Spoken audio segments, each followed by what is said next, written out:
Hey everyone, we are back at Disneyland and today we are doing something special. We're doing early entry rope drop at Disneyland. So grab a cup of coffee, sit back and relax, and come with me. So here we are at the iconic Disneyland. It's 7:27 a.m. Today is Saturday, July 6th, and it's a little overcasty this morning, which is a welcome change from the sizzling heat the past 2 days over the 4th of July holiday.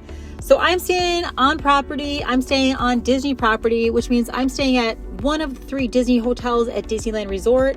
As a Disney hotel guest, this means I get the amazing benefit of getting into the park 30 minutes before anyone else does, and this is called early entry. So we will have Fantasyland and Tomorrowland all to ourselves before everyone else comes in at 8 a.m. for rope drop. This allows Disney hotel guests to experience select rides and attractions without any wait times, and more on what rides are open for early entry later. But let's break everything down right now. So the 3 Disney hotels at Disneyland Resort are Disney's Grand California Hotel and Spa, Disneyland Hotel, and Pixar Place Hotel. I'll get into more details on these hotels and how to choose what's right for you later, but let's dive back into early entry. So when you enter from the main gate at Disneyland, they usually start letting everyone in around 7:20 a.m. Anyone with a ticket can enter the park at 7:20 and line up for rope drop. However, if you don't have early entry, you won't actually be able to go past the rope drop area until 8 a.m. when the park officially opens. I'm working on a separate general rope drop 101 video, which will explain all the essentials for rope drop at Disneyland, so keep an eye out for that one. But back to early entry for hotel guests. So early entry hotel guests will need to veer right down Main Street, and you will see signs for early entry hotel guests to swipe in or just show your digital room reservation. And it's a really quick process. Right at 7:30 a.m., they let all the hotel guests into Tomorrowland and Fantasyland. Since I arrived to the line right as 7:30 a.m. struck the clock, I wasn't right at the front of the crowd, but I was able to gauge the crowd headed toward the castle and could see there was a hefty amount of people going that way, which means they were almost all going to Peter Pan. Because Peter Pan is one of the most sought after attractions, so I kept to my right of the crowd to head to Space Mountain because I wanted to see how that crowd looked. So you can see the general rope drop folks gathered around there. So if I did get in that Peter Pan line, it probably would have been a 10-minute wait, which is a very low wait time for Peter Pan compared to what it's going to be at 8 a.m. Because at 8 a.m., it'll definitely have an immediate 30-minute wait with the regular rope drop crowd if you're not in the front of the pack. So that's one myth, that if you rope drop Peter Pan, you'll always be in the front of the line. For early entry, probably, but for regular rope drop, you have to be in the very front of the pack to actually get on within 5 to 10 minutes Peter Pan. Otherwise, it's already going to be a 30-minute wait, which is one reason I don't recommend rope dropping Peter Pan. So, looking at a Space Mountain, all these people in front of me are going to Space Mountain. I couldn't tell how many, but I would assume about 20 to 30 people, maybe a little more. I'm confident I would have been able to get on Space Mountain within 10 minutes if I went in the queue, but I didn't because I wanted to check out the rest of Tomorrowland and Fantasyland during early entry for a complete nerd analysis. So I love seeing the park empty like this. It's really neat because there's not really any other time you can ever see the park like this. It feels like it's all ours. So let's talk more about early entry.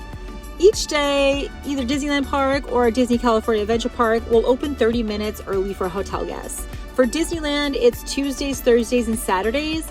And for California Adventure, it's Mondays, Wednesdays, Fridays, and Sundays. This means you'll need to coordinate your starting park reservation with the day of the week each park offers early entry.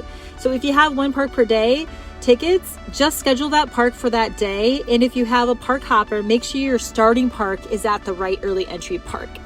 And something neat to note, it's also kind of cool to rope drop at the park that isn't offering early entry because then everyone has an actual fair shot at rope drop, which I think is great. But that's not what we're talking about in this video today. So earlier I mentioned Peter Pan and Space Mountain.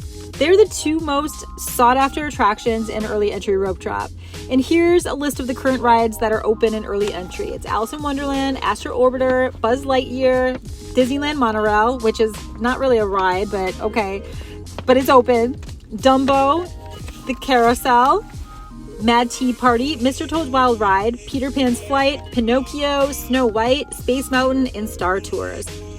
So listen, I'm not making this video to tell you what to ride and in what order, but there are some things you should know that will help you make the most educated decision, since the 30 minutes of early entry rope drop are precious. So Peter Pan, Space Mountain, Alice in Wonderland, Dumbo, and Snow White's Enchanted Wish will generally have longer wait times than the other rides on this list, starting at 8 a.m. And you can get the 4 of those done in 30 minutes if you haul duty. Then at 8 a.m., you could prioritize Matterhorn when it opens, and then go back to Fantasyland, do Pinocchio, Mr. Toad's Wild Ride, and then Buzz Lightyear. And again, these are just ideas. So you just have to decide what you want to do. Peter Pan is interesting. If it has a long line at 7:30, you could come back right after riding Space Mountain or vice versa. And keep in mind, you have the place to yourself until 7:59 a.m. So you can stretch that 30 minutes out to your advantage before the rest of the crowds come in by like hopping in a line right at 7:59 a.m. Something else to keep in mind is there aren't a lot of food and drink options open, but you really shouldn't waste 1 minute on buying anything and waiting in a line to buy something, whether it's food or merch, until at least 8:30 a.m. But if you must, Little Red Wagon, Main Street Fruit Cart, and the Market House are all open for early entry. Also, if possible, use the bathroom before you enter the park. So between 7:20 a.m. and 8:30 a.m., you don't need to waste time at the bathroom. Okay, so you have your early entry rope drop plan ready to go with your first 3 to 4 rides you are prioritizing. You know when to enter the park at 7:20 a.m. to be ready for early entry rope drop. You've already used the bathroom. You already have your snacks and coffee ready, so you don't need to make any additional stops. And congratulations, you are all set up for a successful early entry rope drop. Just keep it casual and know that Peter Pan or Space Mountain could be broken down or delayed. So keep your options open with a plan B at all times. Now moving on, let's discuss early entry transition to regular rope drop. Rise of the Resistance. You'd want to line up on the outskirts of Fantasyland to get the best shot at accessing Galaxy's Edge and Rise of the Resistance before the regular rope drop crew. So you'll see at 7:30 a.m., right when everyone's coming in to hit Peter Pan and Space Mountain, people are already going to line up on the outskirts of Fantasyland to line up for Rise of the Resistance. So if you wanted to do Rise of the Resistance rope drop with the general crowd, that's the time to line up. Otherwise, it's not going to be worth it. But keep in mind, you will miss out on riding all of the other rides during early entry. So another thing you could do is ride a couple rides, ride Peter Pan or Space Mountain, and then at like 7:45, head over to line up for Rise of the Resistance. I think you might still have a better shot at getting on Rise at that time than waiting until 8 a.m. to line up in that line. You just want to give yourself the best shot in competing against regular rope drop crowd, because at that Fantasyland entrance, you have the best shot of getting towards the front of the pack for Rise.